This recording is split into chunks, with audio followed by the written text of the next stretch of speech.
Monsieur le Président, Mesdames et Messieurs les assesseurs, chers spectateurs, les familles heureuses se ressemblent toutes, les familles malheureuses le sont chacune à leur façon. Léon Tolstoï.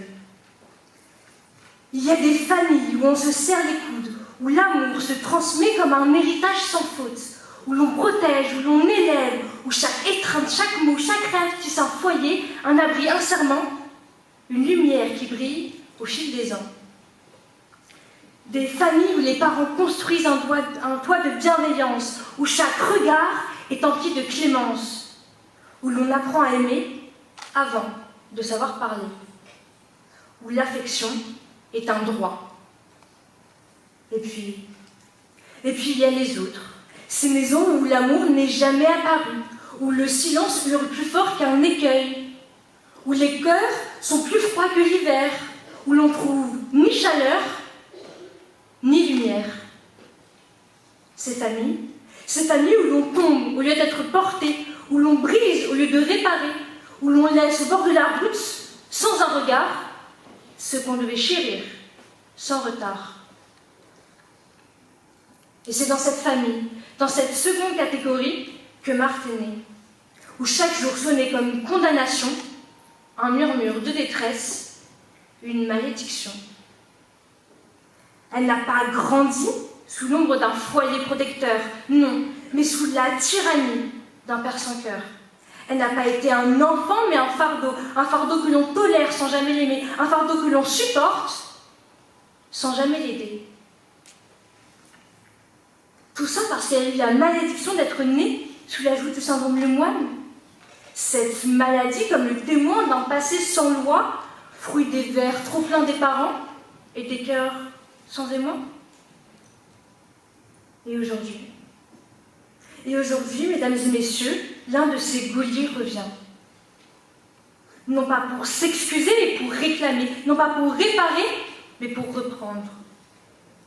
Philippe, ce père qui n'a jamais su être père, revient à présent. Mais comment peut-on condamner?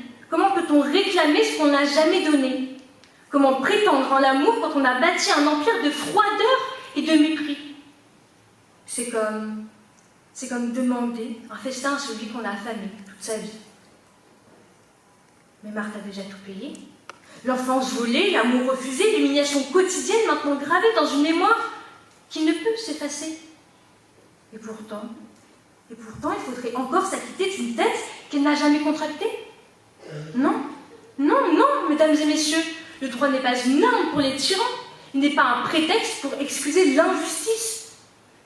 Le droit est un rempart, un flambeau qui éclaire dans le noir, une voix qui s'élève, qui refuse le silence, qui brise le joug de la souffrance. Et ce soir, c'est celle de Marthe que l'on va entendre. Mesdames et messieurs, la première question à laquelle nous allons tenter de répondre ce soir est la suivante. Marthe est-elle en droit de refuser l'aide de ses parents ou cela constitue-t-il un manquement à son devoir filial? La réponse est simple. Oui, est la loi. Il est vrai, le droit français pose une obligation alimentaire entre parents et enfants, étant alors un devoir de l'enfant envers ses parents. L'article 205 du Code civil dispose que les enfants doivent des aliments à leurs parents, père et mère ou autres ascendants qui sont dans le besoin. Mais le droit qui se veut juste et équilibré ne saurait imposer à une victime de répondre des fautes d'un père indigne. Philippe n'a pas seulement failli, il a trahi.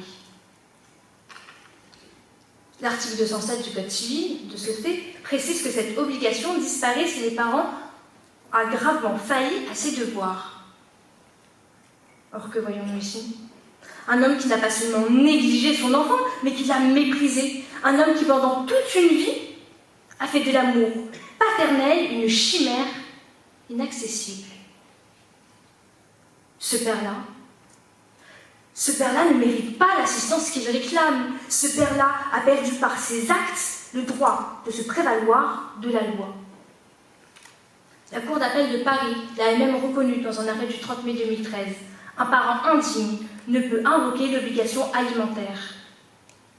car la loi est une balance, pas un fouet. De plus, la Cour d'appel de Douai, le 7 mars 2024, a confirmé que les prestations fournies par l'enfant et qui ont amourri l'enfant et enrichi les parents, le tribunal a reconnu que le droit de l'enfant à une indemnisation et a annulé tous ses devoirs envers ses parents. La justice n'est pas faite pour prolonger les injustices passées, mais pour les corriger, les briser, les effacer. Un parent ne saurait réclamer une réparation quand il n'a semé que douleur et désolation. Passons à la question fondamentale. Un père qui n'a pas assumé ses responsabilités peut-il exiger de sa fille une reconnaissance qu'il n'a jamais montrée? L'article 371-2, alinéa 1 du Code civil, nous précise que chacun des parents contribue à l'entretien et à l'éducation, ainsi que les besoins de ses enfants. Philippe l'a-t-il protégé? Non. Non, il a laissé sans défense, il l'a traité comme un sac poubelle après l'avoir laissé dehors un soir d'hiver. L'a-t-il éduqué? Non. Non, il l'a rabaissé. Il a tout misé sur Rose, sa sœur jumelle, sans jamais hésiter, sans rien lui apporter. Et pas par manque d'amour, non, mais par préférence, car sa sœur, elle a tout eu. Tandis que Marthe n'a jamais rien reçu. L'a-t-il entretenu? Non. Non, bien sûr que non. Il a vu comme un fardeau, il a délaissé tant bien matériellement que moralement. Et la chose la plus essentielle pour un parent envers son enfant, l'a-t-il aimé? Non. Il a haï. Alors oui, certains diront, et à juste titre, qu'il a tout sacrifié pour sa fille. Mais pas pour Marthe. Non pour Rose. Tout pour Rose. Alors, celui qui n'a pas donné ne peut exiger. Celui qui a privé son enfant d'amour ne peut lui réclamer de l'argent. Et la Cour d'appel de Rouen, le 21 octobre 2010, nous le confirme en affirmant qu'un enfant ne peut disposer d'une obligation alimentaire si ses parents lui ont manqué à leur devoir. Marthe a été privée d'amour. Aujourd'hui, elle est privée de droit. Car avant de réclamer, faudrait-il donner. Mais de lui, Marthe n'a jamais rien eu. Jamais rien n'a espéré. Les familles heureuses se ressemblent toutes. Les familles malheureuses le sont chacune à leur façon. Et celle de Marthe l'est à cause d'un père défaillant. Il est bien facile de revendiquer des droits que l'on n'a jamais accordés, surtout lorsqu'on réalise que la justice peut pencher du côté de ceux qui savent bien mieux manipuler les mots qui n'ont su manier le droit, comme l'avocat de la demande l'a si bien démontré. Car ici, la vérité, c'est que Philippe a dilapidé l'argent de son enfant dans l'alcool et les jeux. Car en retour, Marthe, elle, n'a jamais fui ses responsabilités. Marthe, elle, n'a jamais cessé d'être présente, malgré une enfance marquée par le rejet. Elle a fait ses courses, elle a payé leurs dettes, elle a sauvé leur maison, elle a aidé, elle a donné, elle a soutenu celui qui n'a jamais su faire de même pour elle. Par devoir? Non. Ben non. Par amour, par cette bonne foi qui l'a toujours guidée. Marthe ne doit pas être la victime éternelle d'un homme qui n'a jamais su être père. Et Marthe, elle, ne demande pas de vengeance, elle veut simplement vivre. Alors aujourd'hui, vous avez un choix. Dire à Marthe que la justice la protège ou la condamner à une dette qu'elle n'a jamais contractée. Ce soir, il ne s'agit pas de réparer les torts, mais de donner à Marthe ce qu'elle n'a jamais eu, l'espoir d'un avenir où elle pourrait enfin être libre, sans l'ombre d'un père qu'elle n'a jamais connu. Alors, nous demandons l'annulation de toute demande concernant un manquement au devoir de Marthe envers ses parents.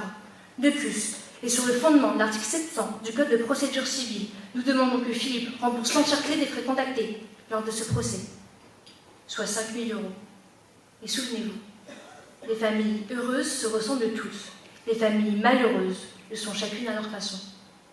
Et aujourd'hui, Marthe a enfin l'opportunité d'appartenir à la première catégorie, car la vraie justice ne devrait jamais ressembler à l'injustice.